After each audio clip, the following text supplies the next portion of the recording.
ನೀವೇನಾದ್ರೂ ಮೊಟ್ಟೆ ತಿಂತೀರಾ? ಹಾಗಾದ್ರೆ ಈ ರಿಪೋರ್ಟ್ ಅನ್ನ ನೋಡ್ಲೇಬೇಕು. ಯಾಕಂದ್ರೆ ನೀವು ನಿತ್ಯವೂ ತಿನ್ನೋ ಮೊಟ್ಟೆಯಲ್ಲಿ ಕ್ಯಾನ್ಸರ್ ಕಾರಕ ಅಂಶ ಇದೆ. ಹೀಗಂತ ಸೋಷಿಯಲ್ ಮೀಡಿಯಾದಲ್ಲಿ ಸುದೀರ್ಘ ಚರ್ಚೆ ಆಗ್ತಾ ಇದೆ.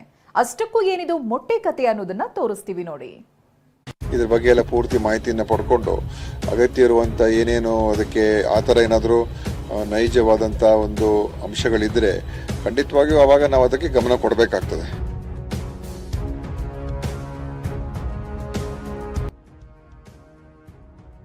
ಮೊಟ್ಟೆ ಅತಿ ಹೆಚ್ಚು ಪೌಷ್ಟಿಕಾಂಶವುಳ್ಳ ಆಹಾರ ಅಂದರೆ ಮೊಟ್ಟೆಯನ್ನು ತಿನ್ನದೇ ಇರೋರು ಬಹಳ ಕಡಿಮೆ. ನಿತ್ಯವೂ ನೀವೇನಾದರೂ ಮೊಟ್ಟೆ ತಿಂತೀರಿ ಅಂದರೆ ಹುಷಾರಾಗಿರಿ. ಯಾಕಂದರೆ ಜನಪ್ರಿಯ ಬ್ರ್ಯಾಂಡ್ಗಳ ಮೊಟ್ಟೆಯಲ್ಲಿ ಕ್ಯಾನ್ಸರ್ ಕಾರಕ ಅಂಶ ಪತ್ತೆಯಾಗಿದೆ ಎನ್ನಲಾಗಿದೆ. ಮೊಟ್ಟೆಯಲ್ಲಿ ಕ್ಯಾನ್ಸರ್ ಕಾರಕ ಅಂಶ ಇದೆ ಅನ್ನೋ ಚರ್ಚೆ ಜೋರಾಗಿದೆ. ಸೋಷಿಯಲ್ ಮೀಡಿಯಾದಲ್ಲಿ ಮೊಟ್ಟೆ ಬಗ್ಗೆ ಭಾರಿ ಚರ್ಚೆ ನಡೀತಿದೆ. ಜನಪ್ರಿಯ ಬ್ರ್ಯಾಂಡ್ನ ಮೊಟ್ಟೆಯಲ್ಲಿ EOZ ಕ್ಯಾನ್ಸರ್ ಕಾರಕ ಅಂಶ ಪತ್ತೆಯಾಗಿದೆ. ಎಗ್ಗೋಸ್ ಕಂಪನಿಯ ಮೊಟ್ಟೆಯಲ್ಲಿ ನೈಟ್ರೋಫ್ಯೂರಾನ್ ಎಂಬ ನಿಷೇಧಿತ ಔಷಧ ಕಣಗಳು ಪತ್ತೆಯಾಗಿವೆ. ಜನಪ್ರಿಯ ಬ್ರ್ಯಾಂಡ್ ಎಗ್ಗೋಸ್ ಕಂಪನಿಯ ಮೊಟ್ಟೆಗಳಲ್ಲಿ EOZ ಕ್ಯಾನ್ಸರ್ ಕಾರಕ ಪತ್ತೆಯಾಗಿದೆ. ಈ ಬಗ್ಗೆ ಯೂಟ್ಯೂಬ್ ಚಾನೆಲ್ ನಡೆಸಿದ ಸ್ಯಾಂಪಲ್ ಟೆಸ್ಟ್ನ ಲ್ಯಾಬ್ ರಿಪೋರ್ಟ್ನಲ್ಲಿ ರಿವೀಲ್ ಆಗಿದೆ. ಈ ನೈಟ್ರೋಫ್ಯೂರಾನ್ ಔಷಧ ಮನುಷ್ಯರ ದೇಹದ ಜೀವಕೋಶವನ್ನು ಹಾನಿ ಮಾಡುತ್ತೆ. ರೋಗ ನಿರೋಧಕ ಶಕ್ತಿಯನ್ನು ಕೂಡ ಕುಂದಿಸುತ್ತೆ. ಕ್ಯಾನ್ಸರ್ನಂತಹ ಮಾರಣಾಂತಿಕ ಕಾಯಿಲೆಗೆ ನೈಟ್ರೋಫ್ಯೂರಾನ್ ಕಾರಣವಾಗುತ್ತೆ. ಆಕ್ಚುಲಿ ಆ ಸ್ಟೇಟ್ಮೆಂಟ್ ಸ್ವಲ್ಪ ಕರೆಕ್ಷನ್ ಮಾಡ್ಕೋಬೇಕು. ಎಲ್ಲಾ ಮೊಟ್ಟೆನೂ ಆರೋಗ್ಯಕ್ಕೆ ಹಾನಿಕಾರಕ ಅಲ್ಲ.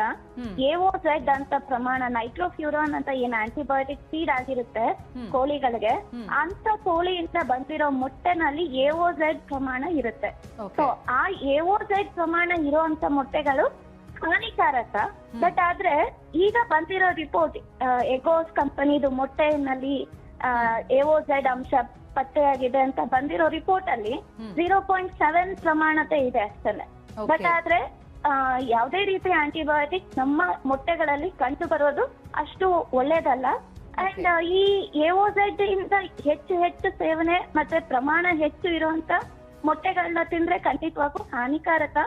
ನೈಟ್ರೋಫ್ಯೂರಾನ್ ಅನ್ನೋದು ಒಂದು ಆಂಟಿಬಯೋಟಿಕ್. ಓಕೆ, ಆ ಆಂಟಿಬಯೋಟಿಕ್ ಜೊತೆಗೆ ಮೆಟಬೋಲೈಟ್ ಅಂತ ಹೇಳ್ತೀವಿ. AOZ ಅನ್ನೋದು ನೈಟ್ರೋಫ್ಯೂರಾನ್ ಒಂದು ಮೆಟಬೋಲೈಟ್. ಓಕೆ, ಸೊ ಇದರಿಂದ ನಮ್ಮ ಜೆನೆಟಿಕ್ ಡಿಸಾರ್ಡರ್, ಜೆನೆಟಿಕಲಿ ಟಾಕ್ಸಿಸಿಟಿ ಕಾಣಿಸುವಂತ ಸಾಧ್ಯತೆಗಳು ಹೆಚ್ಚಾಗಿದೆ. ಸೊ ಜೆನೆಟಿಕಲಿ ಮಾಡಿಫಿಕೇಶನ್ ಅಂತ ಅಂದ್ರೆ DNA ಮೇಲೆ ಎಫೆಕ್ಟ್ ಆಗೋ ಸಾಧ್ಯತೆಗಳು ಹೆಚ್ಚಾಗಿದೆ. ಸೊ ಹಾಗಾಗಿ ಇದು ಸುಮಾರು ಕಂಟ್ರೀಸ್ ನಲ್ಲಿ ಬ್ಯಾನ್ ಆಗಿದೆ. ಇದನ್ನ ಯಾರು ಯೂಸ್ ಮಾಡ್ತಾ ಇಲ್ಲ. ಎಗ್ಗೋ ಸಂಸ್ಥೆ ನಡೆಸಿದ ಸ್ಯಾಂಪಲ್ ಟೆಸ್ಟ್ ಬಗ್ಗೆ ದೆಹಲಿಯ ಏಮ್ಸ್ ವೈದ್ಯ ಪ್ರಿಯಾಂಕಾ ಇನ್ಸ್ಟಾಗ್ರಾಂನಲ್ಲಿ ವಿಡಿಯೋ ಹಂಚಿಕೊಂಡಿದ್ದಾರೆ. नाइट्रोफ्यूरान ಬಗ್ಗೆ ವಿವರಿಸಿದ್ದಾರೆ. अब ये जो वीडियो था इसमें बताया गया कि एगोस कंपनी के जो एग्स हैं उनमें बहुत ज्यादा नाइट्रोफ्यूरान मेटाबोलाइट्स अवेलेबल हैं. नाइट्रोफ्यूरान मेटाबोलाइट्स वो कंपोनेंट्स होते हैं जो कि हमारे नॉर्मल बॉडी सेल्स को कैंसर सेल्स में कन्वर्ट करने की पोटेंशियल रखते हैं.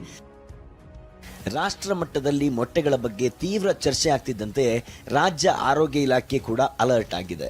ಮಾಹಿತಿ ಸಂಗ್ರಹಿಸಿ ಅಗತ್ಯ ಬಿದ್ದರೆ ರಾಜ್ಯಾದ್ಯಂತ ಮೊಟ್ಟೆಗಳ ಮಾದರಿ ಸಂಗ್ರಹಿಸುವುದಾಗಿ ಆರೋಗ್ಯ ಸಚಿವ ದಿನೇಶ್ ಗುಂಡೂರಾವ್ ಹೇಳಿದ್ದಾರೆ. ನಮ್ಮ ಫುಡ್ ಡ್ರಗ್ ಕಮಿಷನರ್ ಹೇಳ್ತೀನಿ, ಇದ್ರ ಬಗ್ಗೆ ಎಲ್ಲ ಪೂರ್ತಿ ಮಾಹಿತಿಯನ್ನು ಪಡ್ಕೊಂಡು ಅಗತ್ಯ ಇರುವಂಥ ಏನೇನು ಅದಕ್ಕೆ ಆ ಥರ ಏನಾದರೂ ನೈಜವಾದಂಥ ಒಂದು ಅಂಶಗಳಿದ್ದರೆ ಖಂಡಿತವಾಗಿಯೂ ಆವಾಗ ನಾವು ಅದಕ್ಕೆ ಗಮನ ಕೊಡಬೇಕಾಗ್ತದೆ. ಯಾಕೆಂದರೆ ಇವತ್ತು ಕ್ಯಾನ್ಸರನ್ನು ಸೃಷ್ಟಿ ಮಾಡುವಂಥದ್ದು ಯಾವುದೇ ಇದ್ದರೆ ಅದ್ರ ಬಗ್ಗೆ ನಾವು ಎಚ್ಚರಿಕೆಯಿಂದನೇ ಕ್ರಮ ತಗೊಳ್ಬೇಕಾಗ್ತದೆ.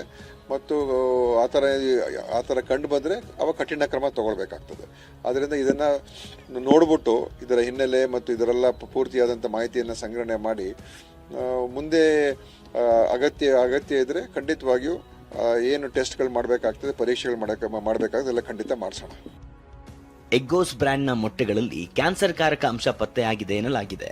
ಆದರೆ ಎಗ್ಗೋಸ್ ಸಂಸ್ಥೆ ಈ ಬಗ್ಗೆ ಪ್ರತಿಕ್ರಿಯಿಸಿದ್ದು, ನಮ್ಮ ಸಂಸ್ಥೆಯ ಮೊಟ್ಟೆಗಳು ಸೇವನೆಗೆ ಸುರಕ್ಷಿತವಾಗಿದೆ. FSSAIನ ಎಲ್ಲಾ ಮಾನದಂಡಗಳನ್ನು ಅನುಸರಿಸುತ್ತಿದೆ ಎಂದು ಎಕ್ಸ್ನಲ್ಲಿ ಪೋಸ್ಟ್ ಹಂಚಿಕೊಂಡಿದೆ. ಸ್ಯಾಂಪಲ್ ರಿಪೋರ್ಟ್ ಅನ್ನು ಕೂಡ ತನ್ನ ವೆಬ್ಸೈಟ್ನಲ್ಲಿ ಹಂಚಿಕೊಂಡಿದೆ. ಮೊಟ್ಟೆಗಳಲ್ಲಿ ಕ್ಯಾನ್ಸರ್ ಕಾರಕ ಅಂಶ ಪತ್ತೆಯಾಗಿದೆ ಎನ್ನಲಾಗಿದೆ. ನಿತ್ಯವೂ ಪ್ರೋಟೀನ್ಗಾಗಿ ಮೊಟ್ಟೆ ತಿನ್ನೋರು ಕೆಲ ದಿನಗಳ ಕಾಲ ಬೇರೆ ಪೌಷ್ಟಿಕಾಂಶವುಳ್ಳ ಆಹಾರ ಸೇವಿಸೋದು ಉತ್ತಮ. ಆರೋಗ್ಯ ಇಲಾಖೆ ಪರಿಶೀಲನೆ ಬಳಿಕ ಮೊಟ್ಟೆ ಕ್ಯಾನ್ಸರ್ಗೆ ಕಾರಣವಾಗುತ್ತಾ ಇಲ್ವಾ ಅನ್ನೋದು ರಿವೀಲ್ ಆಗಲಿದೆ. Bureau report, TV9.